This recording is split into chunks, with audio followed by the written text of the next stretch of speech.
Hi, Sanjana. Can you hear us? Sanjana Ramesh. Welcome to our podcast show, What's Your Sankalp? I am Sankalp, and this is my wife, Maunika. Now and then, I don't know if you know yet, but you might hear some noises from the background, which will be a special guest appearance from our baby boy. If you speak baby language, then you're good to go. Thank you so much for giving us your time and joining us. As you might not know, maybe, but we try to document people and their stories and their life journeys in the form of our podcast episodes, in the hope that someone out there will listen to it and in the form of entertainment, maybe for half of them, and the rest half it'll be a source of inspiration and motivation to take something out of it and hopefully make a difference in at least one person's life. Yes, I hope I'm both, I just don't want to be one thing. I hope I'm also funny and keep people entertained. So yeah. I want to start by saying, so you're the youngest guest we've had on our show so far. So this is a first for us. No pressure on you, okay? You to entertain, inspire, educate, and also be, youngest cute guest that we have on our show today. Yeah. Thank you. Where are you? I mean, I think we sort of addressed it. Yes, I was born in Chennai, but then my family moved to Bangalore when I was 4 years old. So I consider this like my hometown. So if we can ask you for a little elevator pitch. I'm Sanjana Ramesh. I've played basketball for close to 10 years now, more than 10 years actually.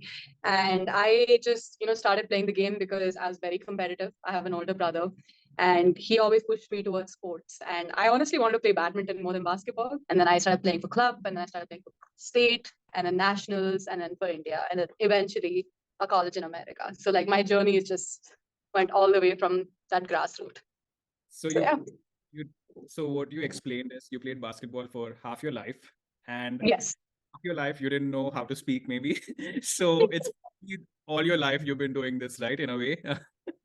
I may have not known how to speak, but I knew how to play basketball, if that makes sense. Love it. There's this quote from that show, right? She could dance before she could walk. Yeah. So you could dribble before you can walk. Yes, absolutely. Yeah. So let's talk about your journey from India to the United States. But Yes. before we go to the States, let's start in India itself. Where did this journey of your basketball start? Let's talk about that. So it started in middle school, and my brother wanted me to try out for the badminton team. And they only had a badminton team for high school, but they didn't have one for middle school. Wow. But I didn't want to let him down. I just wanted to, keep try a way to make it to the team.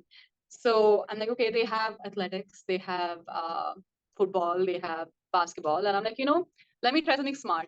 Be basketball, be badminton.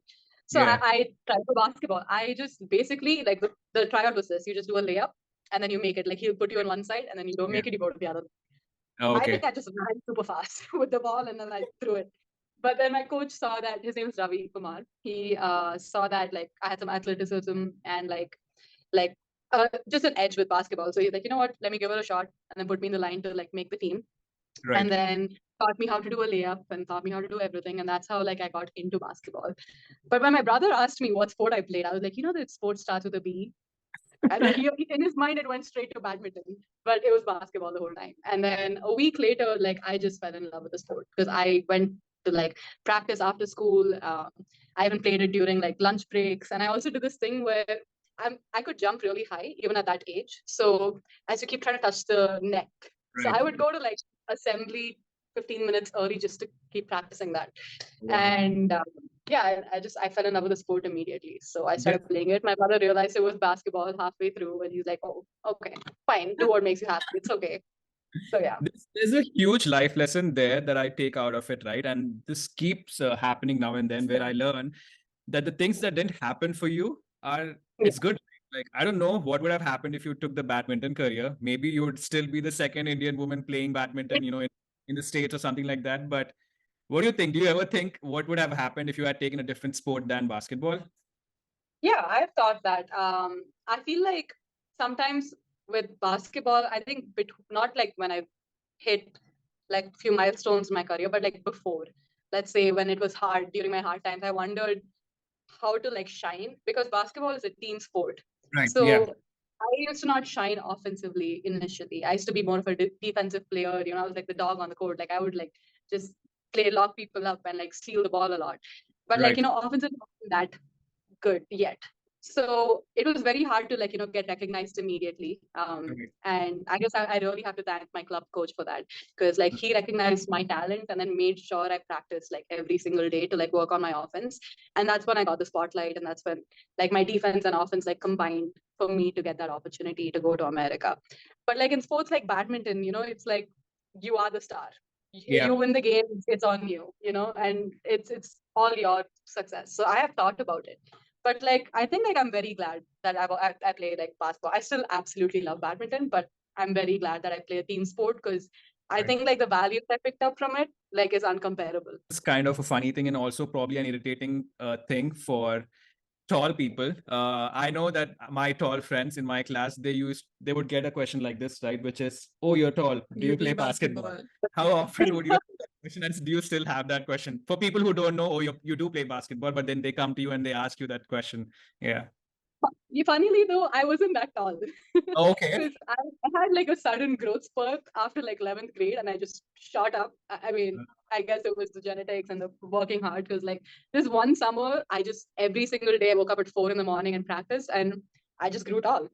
I think like now I do get it, like, oh, why are you tall? Or people just stare at me, which is what frustrates me. If people ask me why are you tall or something, it's more fun to like, talk. But Right. like most people just stare and then just walk away. But yeah. Obviously, as a podcast host, we had to do some research, and then we found this article. CBS News calls you Sanjana Ramesh, a sign of hope for Indian-born players, is making women's hoops history. Do you ever feel the pressure that Yeah. comes with these sort of headlines? Yeah. Yeah, absolutely. Before I only thought about, myself, my team, my coaches, and what I can do to improve. But then like when articles like this came up, I realized that like it's not only about me anymore, it's bigger than myself. Right. And like started like putting in effort, like, working harder academically, being more socially responsible, and like helping people as well, like, which was kind of hard because I had a lot of people reach out to me, and like I have tried my level best, like to like help anyone I can. It was no longer just about the sport, it was more about like, getting everyone involved in the process. So yeah, I definitely felt the pressure from all that, but it's a good pressure, because I know now that I can handle it. So And in a way, like you said, there were like positive effects of it, which were, you became socially responsible. You learned that it was more than about yourself and things like that. But then what about the other side of the other this, side right? of it? That's Yeah. also something we want to ask, and people can, learn from it, right? yeah, the other side of it is you don't enjoy your young years. I feel like I've become more of an adult now. Like even building social relationships, like friends, like maintaining that becomes hard because of the time schedule. I'm not like super big on like social media. So like, Right. trying to keep that social media presence, and like not just for me, like, but like, now I have like opportunities like Yeah. to like explore my brand and promote myself in different ways and market myself. Right. And that's to like make an income out of my career. And Right. it's not particularly the most fun thing for me, I guess, because I just want to focus only on the game. And like, helping people, that's fun. I mean, that's good for me. It makes me feel good. But like, talking to agents, or like making sure I'm posting regularly, or like I'm active on social media. It's Right. just, it's more like off, it's tangent to what I want to do. The business So side of it, like that the feels business side of it. work, right? Yeah. Well, Yes, obviously, yeah. she's doing a podcast interview on a Sunday. So obviously it shows the, the dedication you have towards, these kind of things. Interesting thing that I do want to say, Sanjana, is that all the your list of negatives, once you enter, late 20s, 30s, you'll actually realize that this is what people want in life. The discipline that you have at such a young age, Yeah. the hard work that you put in, your time schedule, all of this is Right. actually what we crave, Yeah. as grown-ups. Yeah. And how Yes. do you've integrated all of these important, aspects so early on in your life? That's what she said. She feels grown up, right? Yeah, Yeah. yeah. It was more like forced upon, I guess. I mean, it felt like I needed to. But the only like, I love it, and I know I'm socially responsible. I'm basically an adult at this point, and my parents trust me. But like people my age are still aren't like that. So it's hard for me to connect with people. Like all of my friends are like super old, like 30-year-olds, 35-year-olds, and Yeah. like it's hard for me to connect with people in my age. So that's also another downside for all the responsibility and accountability. So yeah. You mentioned about social media, and I was thinking it's now such a good time, right, for sports persons, for them to, document their skills and abilities in the form of Instagram and those kind of stuff. I mean, back then word of mouth is the best way, or maybe news articles to reach a larger audience, right, about who you are and your talents. But now Instagram allows you to, reach that same audience in a faster way, and that will probably help you, probably take you to the celebrity basketball game someday, maybe. Some of the other. So that's the good part Yeah. about bringing yourself to social media, right, for these kind of reasons, not the other side of it. Yeah.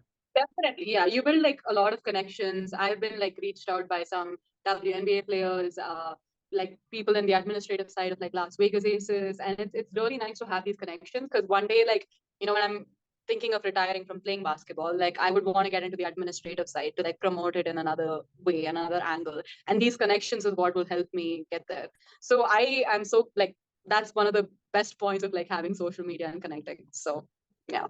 Sanjana, when did you realize that this is not just fun for you anymore, that you have Yeah. to get serious into it? Was it that coach you mentioned about who recognized your talent in school, or who pushed you, to take this Yeah. further? When was that Yeah. turning point? Yeah. Because Yeah. like you said, at age 22 or 19, when you started 12, 13, 10 years ago, right? At that age, Yes.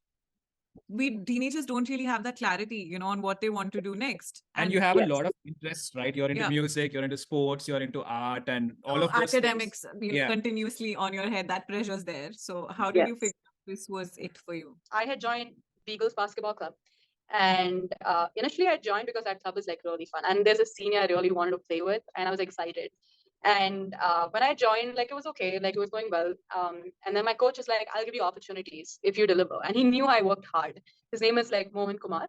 Right. He is like the head coach of the Beagles Basketball Club, and he would like call me in to play like 1v3 against boys. If I get hit, he like I used to get frustrated, incredibly frustrated, but I never saw the foresight that he had.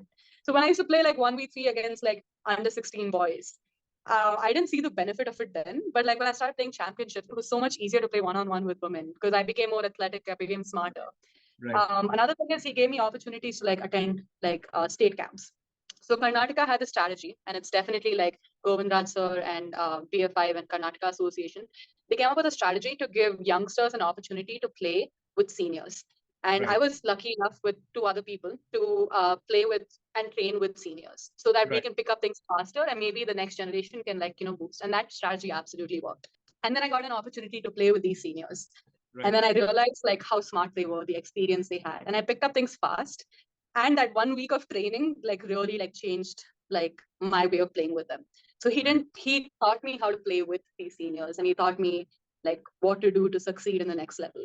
So even though like I was 14 and like the game I'm supposed to be playing at 14 is not that high, he made me play with like 22-year-olds, 24-year-olds who had all the experience in the world.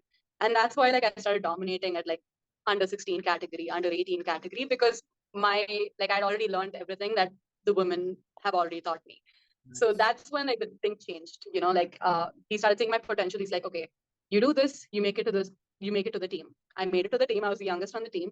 I learned so much from that. And then the next year came, and then I got my opportunity to play. I was actually incredibly nervous. I didn't think I would do well either. But like he's like, you're starting, this is your opportunity and go for it. And I was so nervous. And then we played against Kerala and I made my mark. Like I was like I felt like I was unleashed. And then the confidence came in because I was still the youngest. I was 15 playing with under 18 kids. And I was also competing really well with them. So then the confidence came back. I played under 16. And then I got selected for India camp. And then even in India camp, I learned about like responsibility, how to be a leader from my assistant coach, Anita Paldurai. And like it just kept building from there. Because like I think I conditioned myself to like, if you work hard, if you see a little ahead of you, and train to that level, like it can take you to places. So opportunities just kept falling on my lap, and I just, used it as much as I could. Your story sounds like that girl from Dangal with Amir Khan, right? She fought with the boys. Amir Khan Yeah. makes sure that she fights with the boys, to get stronger and those kind of stuff. And the other thing is the serious side of this is hanging out with an age group which is older than you, or different from you, right? Back then, I think it was kind of uncool for you to Yeah. spend time with like uncles and aunties and elder people, Yeah. as because people would think, why are you doing that, right? But now Yeah. Yeah. there's so much you can learn, so many life experiences that you can take for absolutely Yeah. free, no charge. Yes. Put that into Yes. your life, and that will give you a boost and a head start to reach where you Yeah. want to.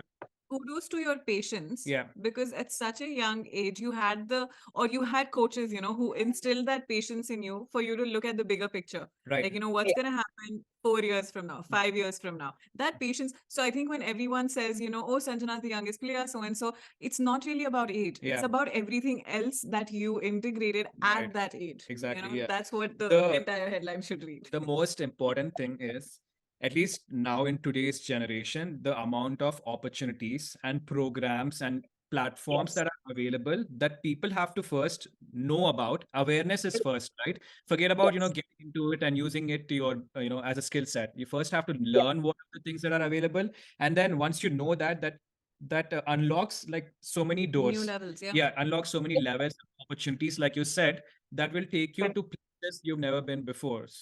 As a girl, as like time constraints, and you have to be back and not spend time too much out there and all of that. If there's something you want to talk about, that how big of a role did your parents play in this journey that you just talked about? My parents played a huge role. I should talk about them more for sure.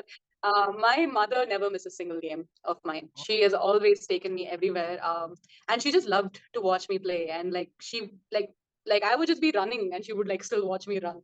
And it didn't matter if it was like high school, it didn't matter if it was club, it didn't matter if it was like a small tournament. Like she would always be there. And like you can ask anyone. Like she's famous in the basketball circle. Like if you ask Sanjana's mom, like everyone would know her. And even my like classmates knew her because she was like the most supportive. She is the most supportive like mom ever. And my dad does more of like the analytical advice type. We go on walks and then he tells me about life, how to view life. And my mom is more supportive and sweet and makes sure like I eat a lot. And Dads do the easy part. As a fellow dad, I can understand that we do the easy part. But yeah, go ahead. Yeah. Yes, yes. So they played a huge role. They also like, in times when it was really hard, they would like stay by my side. I've had a lot of injuries in my life. And they have like made sure I've got rehab, made sure I've eaten well, made sure I've gone to see doctors about it, surgeons about it. And they've always like supported me like with anything I wanted to do. And like one thing my parents really like really helped me with was initially I wasn't that big on academics. I am very big on academics now, but before I wasn't. And they were very supportive of that. They were like, you know what, as long as you pass, as long as you get a decent grade, we don't want a 90%. If you get like an 80, if you get a 70, if you pass, that's all we want. And choose what you want to do. You can choose whatever you want in your life and be the best at it. So that really like made a big change in my life because I knew I loved basketball and I knew I wanted to be the best at it. And they were supporting me like throughout the whole journey. Like never has my mom or dad ever told me to quit basketball. And I'm so grateful for them for that.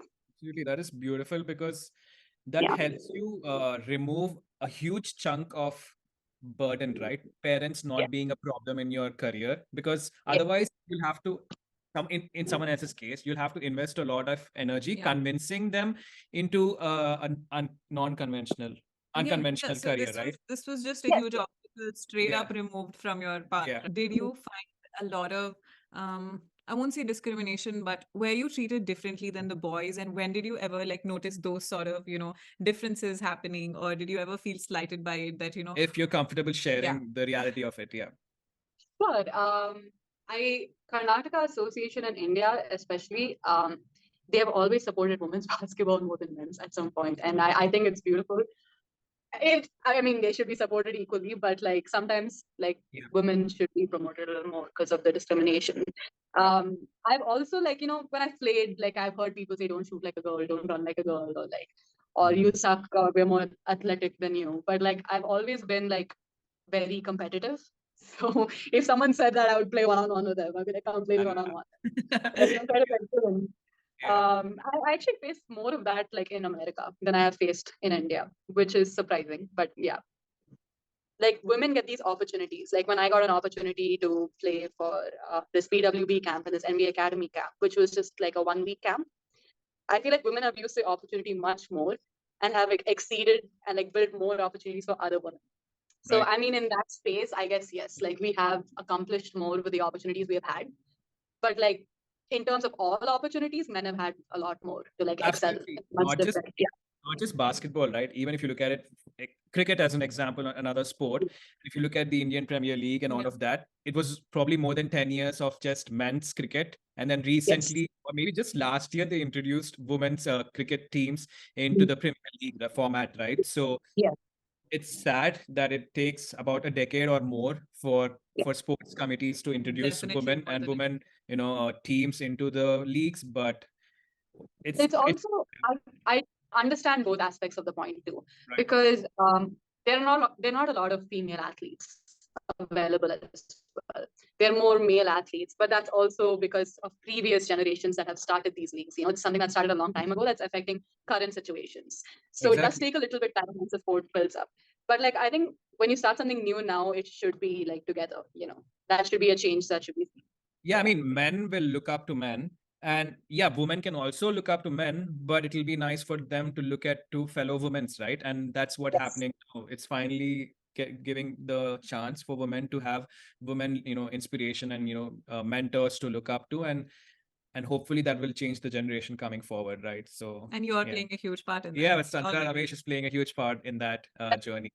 The USA experience and what that brought to you and what that meant to you.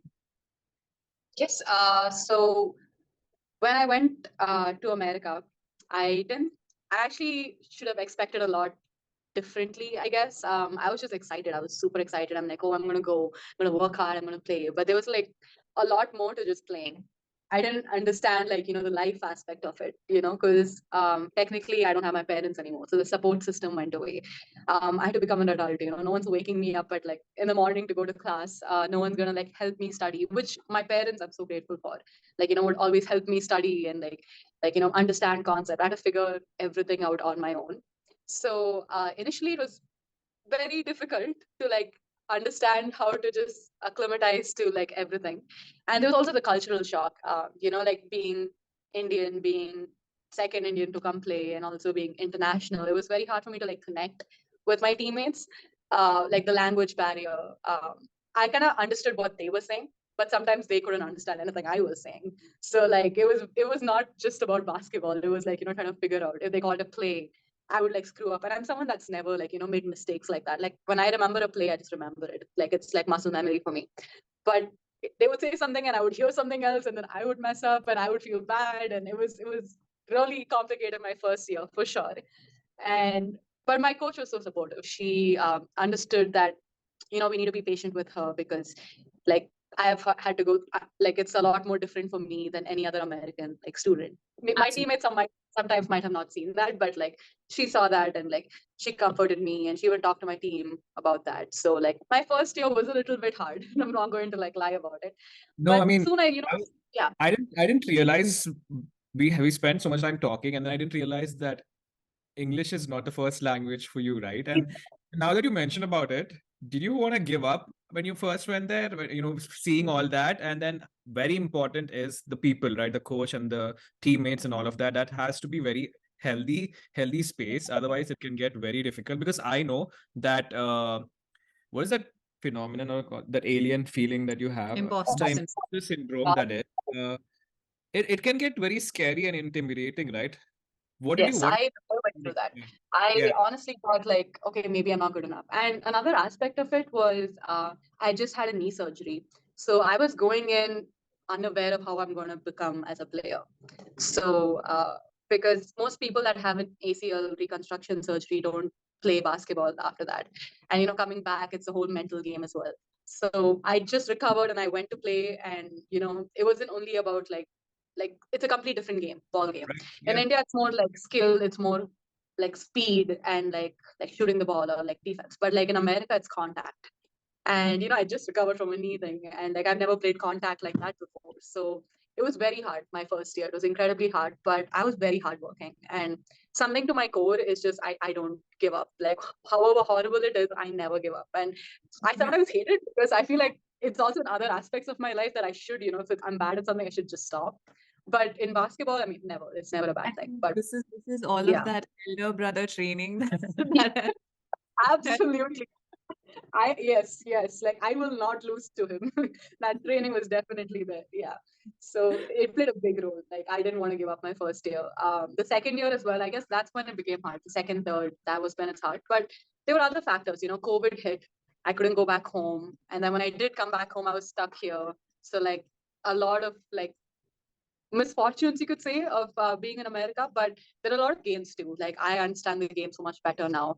Right. I know what like the Indian team needs to like win in championships. I know something different that I can bring if people listen to me eventually. But like I have a lot of knowledge that not a lot of people have, and I see basketball as a completely different game.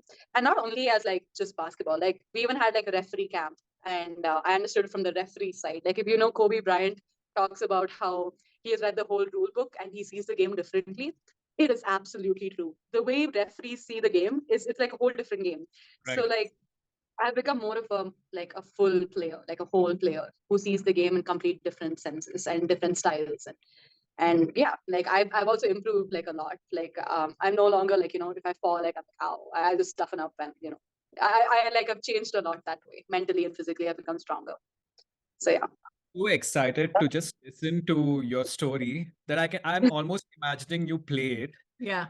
Do you have that ice cold nerves and those kind of stuff when you're about to be in those pressure moments and all of that? Did you have those moments when you had to take that final shot and that probably won the game for your team? So I've always been like very confident. So the nerves, when I get nerves, it's actually a good thing because I play better when I'm a little nervous. And Mm. like it goes away the minute I step on the floor and I'm dribbling the ball, and it immediately goes away. Before the game, yeah, I feel a little nervous. There was this one game, like I was playing in high school.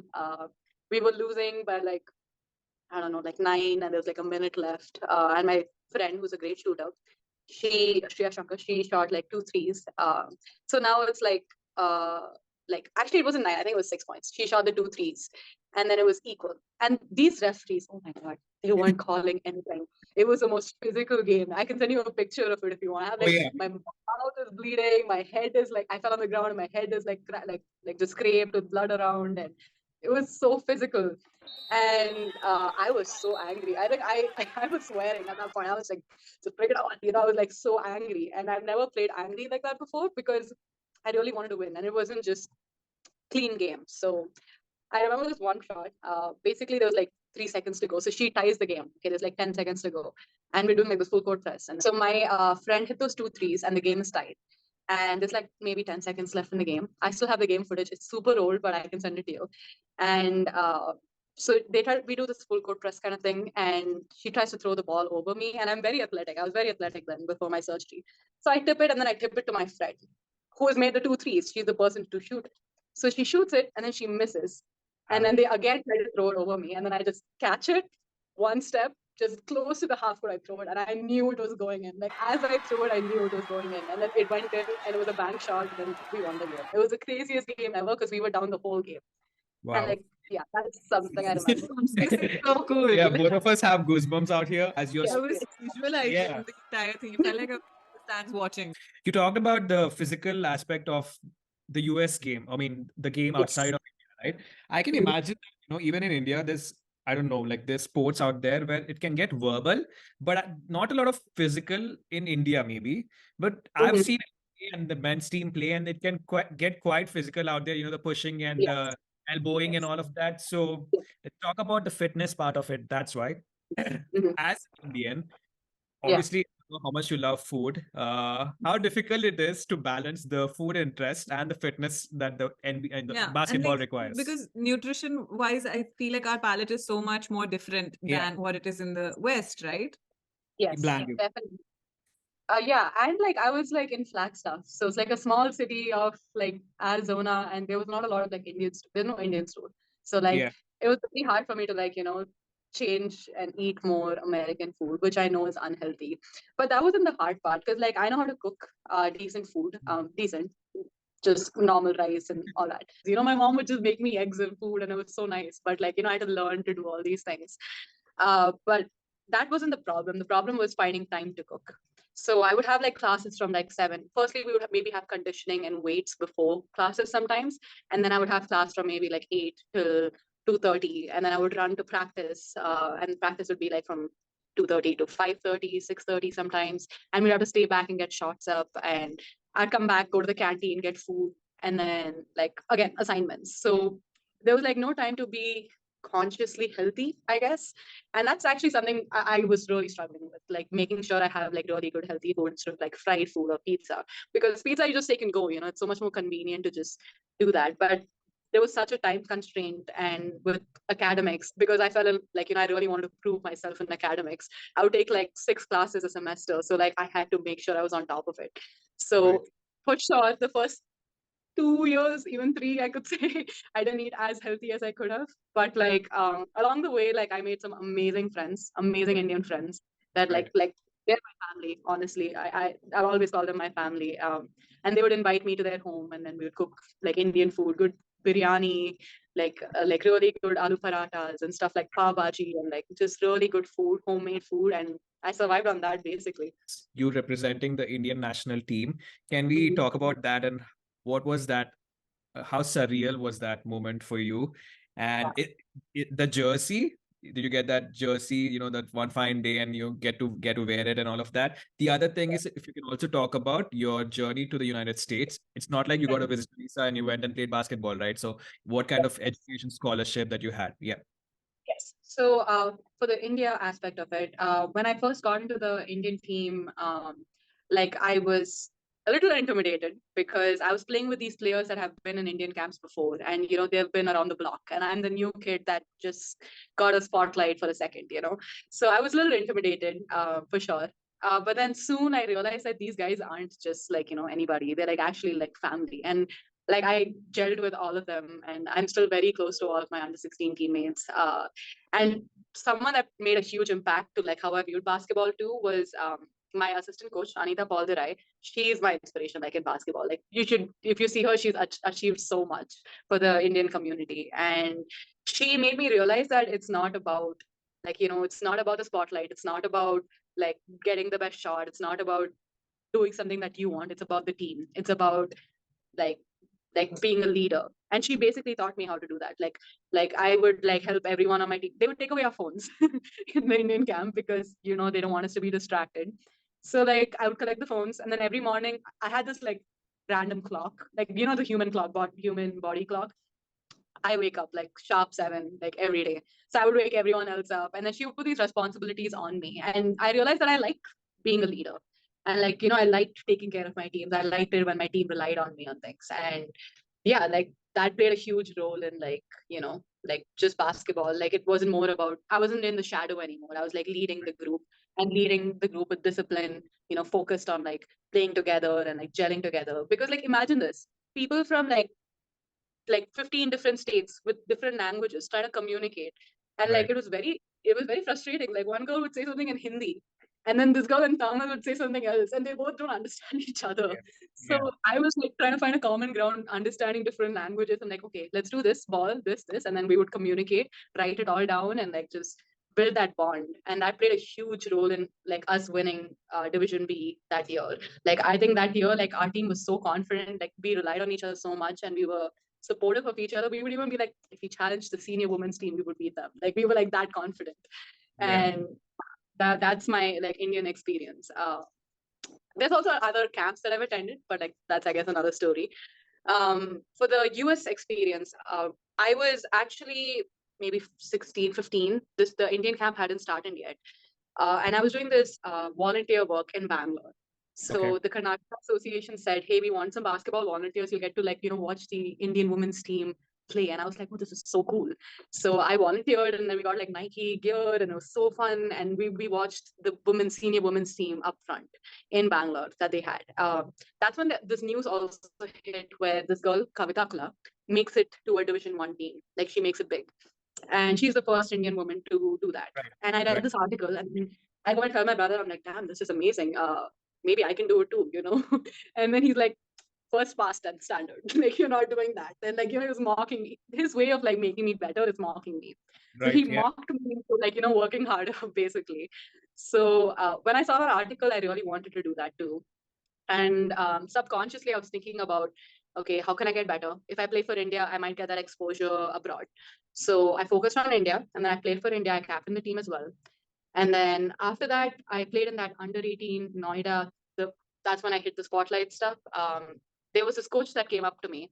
He was a foreign coach, and he said, "You have a lot of like potential, and like there's going to be this NBA Academy camp, and you're definitely going to be invited for it. Just make sure you're on the lookout." And that was 3 years ago. Okay, and I expected that camp to come in a year, but it came 3 years later. Right. So when the whole thing just clicked right on time, like it was perfect. It was almost like someone wrote it as a story or something. So when I was like, okay, let me find colleges. So I contacted people that were in America. I asked them how they got to it. I talked to like IMG coaches, IMG Academy. There was this Reliance program that like Kavita Kula went through. I tried to reach out to as many people as I could, but like it wasn't like a definitive answer. Right. And then Yeah. out of nowhere, I finally get the email saying you're invited for the NBA Academy camp. And then I was like, finally. And then my brother he tells me, he reads through this and he's like, okay, you have WNBA coaches, you have NBA players coming for this. You need to make sure like you give your everything. And I think that gave me an edge in that camp too, because that camp wasn't just about playing and, getting cool gear and being in Right. a cool facility. It was more about like making connections. Right. Yeah. So Yeah. when I went to the camp, I spoke to Coach Blair. Turns out the whole camp was designed to help Indians like from like different areas to get a scholarship to play in America. So I was like, this is what I wanted. Yeah. So I was so nervous, but I straight up went to her and I said, "Hey, coach," and this is an American coach. I've never spoken to an American before. Right. So Right. I got to her and I'm like, I want to play in America. Like I just went up and asked her, and I'm like, I think I can do it. And then she was like impressed, saying, "Okay, wow, this girl has the confidence to come up to me and actually ask what she wants." So she told all of us, she's like, okay, this is what you need to do. You need to get your SATs done. You need to register for this. There are a million forms to fill, and then reach back to me after that. And in that camp, like she had a special eye for me. So like she trained me a little bit, taught me a little bit more. And that's something like I think more athletes should realize, that if you want something, you need to ask for it. And that's when the coaches see your potential and they start like, teaching you something that they might not teach if you hadn't asked. So like these coaches started saying, oh, why don't you try this move? So it gave me an opportunity to show that I'm a quick learner, that I can do this move in the game after you've taught me. So they were impressed by that camp. And then they told me, okay, do all these things. You need to fill these forms. You need to take your SATs. You need to do this and reach out to me. So I went back, spoke to my brother. He helped me the whole process. We filled out the forms, a lot of forms, took registered for the SATs, got my transcripts ready, and then I reached out to her. And Coach Blair took it from there. She had contacts in America. She linked me to like a lot of universities, and it was so fun. Like at 1 a.m. in the morning, I'm like getting a like invite from like University of Cincinnati, University of San Diego, and like NAU, and like a lot Fordham University, so many universities, and it was so amazing. Like such an amazing experience, because like to be honest, my parents were like surprised. They didn't think that like colleges would reach out to Right. someone. Right. And Yeah. these colleges were reaching out to me like via email, via like Instagram, via like Facebook, every single possible way. And so yeah, that's how the whole like I got in touch with coaches abroad. Right. And then I started talking to them, and then I chose NAU. This is beautiful, Sanjana, and this we've tried to reiterate multiple times On every that episode. yeah, It's that something that we strongly believe is that all you have to do is ask. ask for Yes. it, and Yes. this is how manifestation works, right? This is the Yes. formula of it, and this is the template.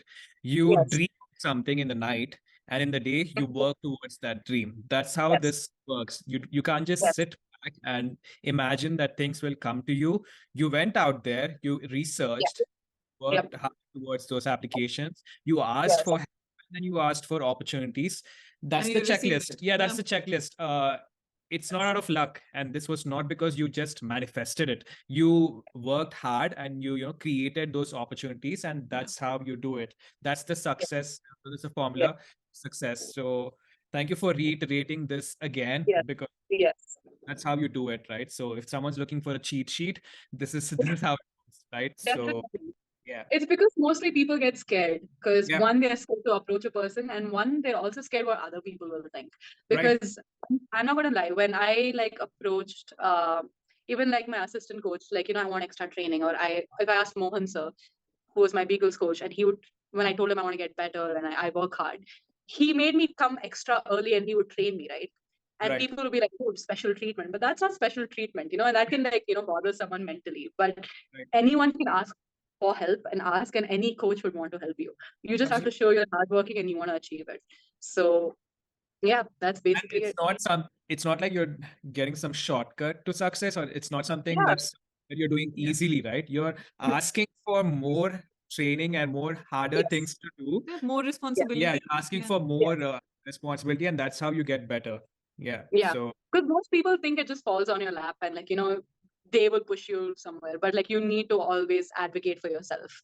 Even if absolutely. it doesn't, even if you don't think you're good enough, advocate. Because what's the worst thing that's gonna happen? But Exactly. the best thing that can happen is the coach has an eye on you, is watching you and knows that okay, this is what you're doing and sees your like hard work. So Sanjana Ramesh, the story of blood, sweat, and tears. I say blood because that's what happens. It Intense. gets physical. I say yeah. sweat because tears is the tears is the last side. Yes. Okay. I say sweat because that's the amount of hard work and training that it requires to Yeah. reach such a stage, even at a young age. And that's the difficult side. It gets even more difficult when you start young. It's not going to be easy. I haven't missed how many times in the entire episode the words hard work have been mentioned. Yeah. Like almost every single sentence, Sanjana has said hard work. And tears, I say, of course, is because of the new challenges you experience going out of that comfort zone away from home, right? And also when you receive that success, you're obviously emotionally happy, and you're glad that all that hard work paid off. That's how I want to end the story that Sanjana had until now. Obviously, there's going to be so many things that will happen ahead for you, but And yeah. like she read Kavita's headline and said, "Hey, maybe I can do this." Right now, as we speak, imagine some Yeah. girl is out there reading about Sanjana and thinking, "Hey, Yeah. maybe I can do this too." Yeah, absolutely. Last thoughts. Any final thoughts for the listeners, or specifically, do you have a quote or an advice that was given to you that you probably already reiterated during this conversation? But is that something you want to give out that that keeps you motivated and going? One quote that you have that's close to your heart. Yes, be brave. Even when you're scared, just take it. I think I got that from a celebrity, but just be brave. Even like if you love what you do, and even if you don't think you're good enough, if you work hard and like you're strong and you're brave and you advocate for yourself, success and opportunities will come for you. And always ask for help. And I've always like helped anyone that has reached out to me. So you can always reach out to me as well. So yeah, Perfect. that's all I can say. Thank you so much for your time, Sanjana. Yeah, Thank you so it's an honor to have this A conversation true with you. privilege. Yeah, and hopefully it reaches out to the right person. Yeah. Thank you for being a trailblazer and making things happen for women in the basketball community.